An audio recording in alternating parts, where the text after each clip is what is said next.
दोस्तों, जय मसीह की। परमेश्वर पिता का अनुग्रह आप में से प्रत्येक के जीवन में बना रहे। आइए आज हम शॉर्ट सरमन में देखेंगे भजन संहिता की पुस्तक, उसका 2 अध्याय पद 1 से लेकर के 3 पद तक, जिसमें यूँ लिखा है। जाति जाति के लोग क्यों हुल्लड़ मचाते हैं और देश देश के लोग व्यर्थ बातें क्यों सोच रहे हैं। यहोवा और उसके अभिषिक्त के विरुद्ध पृथ्वी के राजा मिलकर और हाकिम आपस में सम्मति करके कहते हैं, आओ हम उनके बंधन तोड़ डालें और उनकी रस्सियों को अपने ऊपर से उतार फेंकें। परमेश्वर पिता इन वचनों के द्वारा हम में से प्रत्येक को आशीष दे और पढ़े और सुने जाने पर हम में से प्रत्येक को आशीष दे, मनन करने में हमारी सहायता करे। ये जो भजन संहिता है, हम इसको देख रहे हैं कि ये परमेश्वर के द्वारा लिखी गई एक भविष्यवाणी है। परमेश्वर की आत्मा से प्रेरणा पा करके ये जो लिखा गया भजन संहिता है, ये एक भविष्यवाणी है परमेश्वर के अभिषिक्त आने वाले मसीह के विषय में। जब हम इसको नए नियम में पढ़ते हैं, नए नियम में हम देखते हैं कि ये जो है भजन संहिता का जो ये है पद है, ये हमको 6 बार मिलता है। इसी से हम समझ पाते हैं मेरे प्रिय मित्रों कि प्रभु यीशु मसीह का जीवन और उसका संबंध हमारे लिए कितना महत्वपूर्ण है, हमारे लिए कितना महत्वपूर्ण है। इस भजन संहिता में एक एक शब्द प्रभु यीशु मसीह के चरित्र को बताता है। एक एक शब्द प्रभु यीशु मसीह के चरित्र से जुड़ा हुआ है। और जब हम इस भजन संहिता को जब हम मनन करते हैं, ये हमको धैर्य देता है, ये हमको बलवंत करता है, ये हमको ताकत देता है। क्यों? क्योंकि हम इस संसार में जो शैतान के जो संसार है, इसमें रहते हुए हम उसका सामना कैसे कर सकें, ये हमको धैर्य देता है। जब हम इसके पद को देखते हैं, भजन संहिता 2 पद को जब हम देखते हैं, इसमें हम क्या देखते हैं कि दुष्ट की जो है क्या है, उसका स्वभाव और प्रवृत्ति का यहाँ पर उल्लेख हमको दिखता है। कैसे परमेश्वर के उद्देश्य का वो विरोध करते हैं, कैसे वो विरोध करते हैं और क्या करते हैं, वे अपने दूषित ज्ञान के साथ में इस्तेमाल करते हुए आपस में वे लोग सलाह लेते हैं कि कैसे परमेश्वर के कार्य को रोका जाए। लेकिन परमेश्वर यहाँ पर क्या कहता है वचन, ये सारी बातें क्या है, व्यर्थ बातें हैं, व्यर्थ बातें हैं। वे लोग जो भी उपाय करते हैं, जो भी प्रयास करते हैं, वे परमेश्वर के सामने टिक नहीं सकते। ये सब व्यर्थ ठहरता है। शैतान कभी भी परमेश्वर के उद्देश्य को रोक नहीं सकता, क्योंकि अनंत काल का जो परमेश्वर है वो अनंत उद्देश्य के साथ में कार्य करता है। उसके कोई भी अनंत योजना को, अनंत उद्देश्य को शैतान जो है कभी भी रोक नहीं पाया और रोक ही नहीं सकता। इसलिए मनुष्य को चाहिए, मेरे प्रिय मित्रों, हम मनुष्य को चाहिए कि हम उसके उद्देश्य को समझें, परमेश्वर के उद्देश्य को समझें और उसकी धन्य इच्छा के लिए अपने आप को समर्पित करें। परमेश्वर ने, हम देखते हैं कि वो कैसे आकाश और आकाश मंडल की भी उसने सृष्टि की। आकाश मंडल परमेश्वर की हस्तकला का वर्णन करता है। भजन संहिता 19 कहता है, परमेश्वर ने एक उद्देश्य के तहत आकाश मंडल को, इस सृष्टि को भी रचा है। और भजन संहिता पर हमको यहाँ पर प्रोत्साहित करता है कि हम उस पर भरोसा करें। कई बार हमको लगता है कि कोई भी कार्य जो हम देखते हैं हमारे नियंत्रण से बाहर है, फिर भी परमेश्वर का वचन हमको प्रोत्साहित करता है कि हम उस पर भरोसा रखें, क्योंकि परमपिता परमेश्वर जो है वो अधिकारी और सारी सृष्टि जो है उसकी आज्ञा को मानता है। सारी सृष्टि उसकी आज्ञा का पालन करती है। मेरे प्रिय मित्रों, यहाँ पर हम देखते हैं कि जब वो अभिषिक्त यानी यीशु अपने एक उद्देश्यपूर्ण कार्य के साथ अपने कार्य को पूरा करने आया, तब क्या लिखता है यहाँ पर, संसार के राजा और हाकिम आपस में सलाह करके कहने लगे क्या, कि उसका विरोध कैसे किया जाए, परमेश्वर की योजना को कैसे उसका विरोध किया जाए। और वे कैसे आपस में सम्मति करके, क्या करके आपस में सम्मति करें कि कैसे उस बंधन को हम कैसे तोड़ डालें। उनका सोच, उनका ये विचार कि अगर हम एकता में आ जाए तो इस बंधन को, इस रुकावट को हम तोड़ सकते हैं।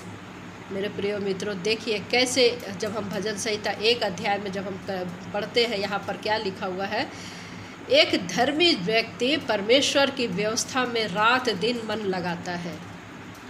हम दूसरे अध्याय में हम देखते हैं कि एक दुष्ट व्यक्ति कैसे वो परमेश्वर की योजना को तोड़े और उस अभिषिक्त के खिलाफ में कैसे कार्य करे, वो इस पर उसका ध्यान रहता है। प्रिय मित्रों, वो परमेश्वर की इच्छा ना मान करके उससे बलवा करते और उन्हें ये अच्छा भी लगता है, क्योंकि मनमानी जीवन हर किसी को अच्छा लगता है। मनमानी जीवन, खुद अपने जीवन का स्वामी बनना पसंद करते हैं।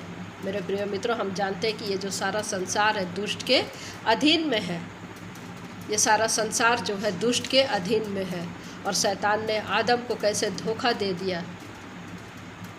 मदन की वाटिका में हम देखते हैं, और आदम को जो अधिकार परमेश्वर ने दिया था उस अधिकार को उसने ले लिया और क्या किया, आदम की जो पीढ़ी है उसको पाप में डाल करके अपने अधीन में कर लिया, अपने अधीन में कर लिया। और ये दुष्ट जो है ये अच्छी तरह से जानता है कि अभिषिक्त मसीहा इसलिए आया कि मनुष्य जाति को पाप से आज़ाद करे, पाप के बंधन से मुक्त करे। मसीह यीशु जो है अनंत काल का जो राजा है वो हमेशा का राजा ही रहेगा और हमेशा के लिए वो राज्य करेगा। दुष्ट ये जानता है और ये सब कुछ परमेश्वर की योजना और उसकी जो उद्देश्य है, हम देखते हैं कि वो अपने उद्देश्य की ओर बढ़ते चले जा रहे हैं। हर बात परमेश्वर की योजना के अनुसार हो रहा है और परमेश्वर की योजना के तहत जो बनाया गया सब कुछ परमेश्वर की योजना के अनुसार हो रहा है। दुष्ट नहीं चाहता कि मनुष्य जाति जो है, दुष्ट यानी संसार, शैतान नहीं चाहता कि मनुष्य जाति जो है पाप के बंधन से आज़ाद हो। क्यों? क्योंकि वो जानता है कि यदि मनुष्य पाप से आज़ाद हो गया तो उसका जो मनुष्य का जो अंधा आँखें हैं, आत्मिक अंधी आँखें हैं, वो कहीं प्रकाशमान हो गई। यदि आँखें खुल गई तो वे सत्य को जान करके खुशी से अपने आप को समर्पण कर देंगे। शैतान ये जानता है और वो हर समय वो कोशिश करता है कि परमेश्वर के कार्य को वो कैसे रुकावट करे, कैसे वो रोके।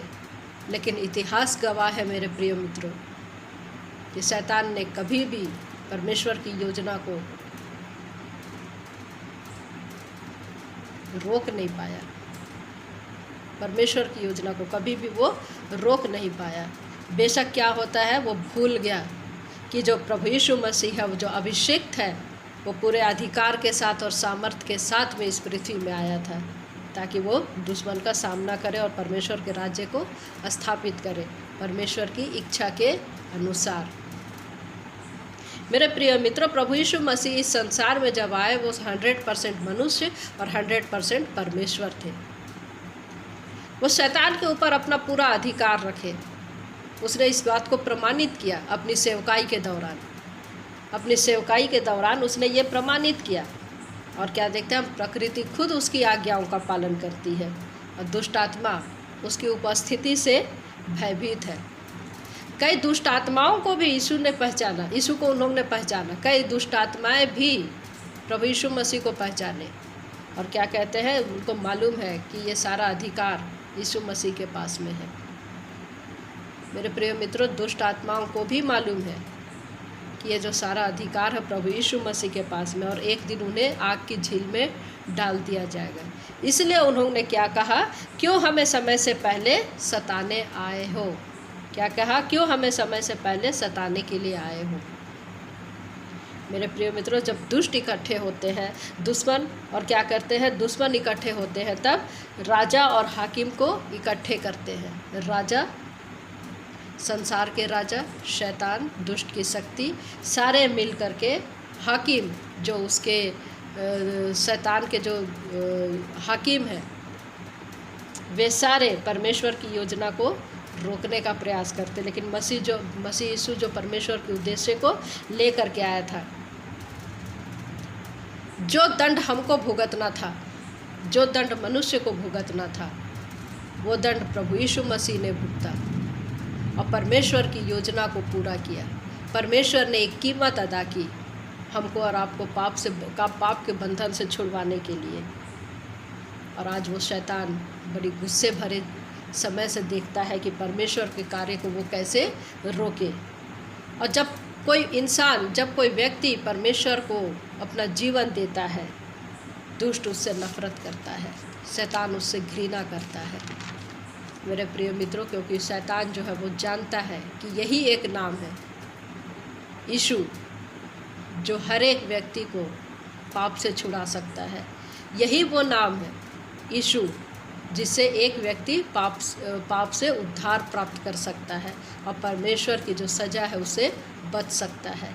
और स्वयं प्रभु यीशु मसीह ने क्या कहा, मैं अपनी कलीसिया बनाऊंगा और अधोलोक के फाटक उस पर प्रबल नहीं होंगे। मसीह आज भी जीवित है और वो अपना कार्य को वो पूरा कर रहा है।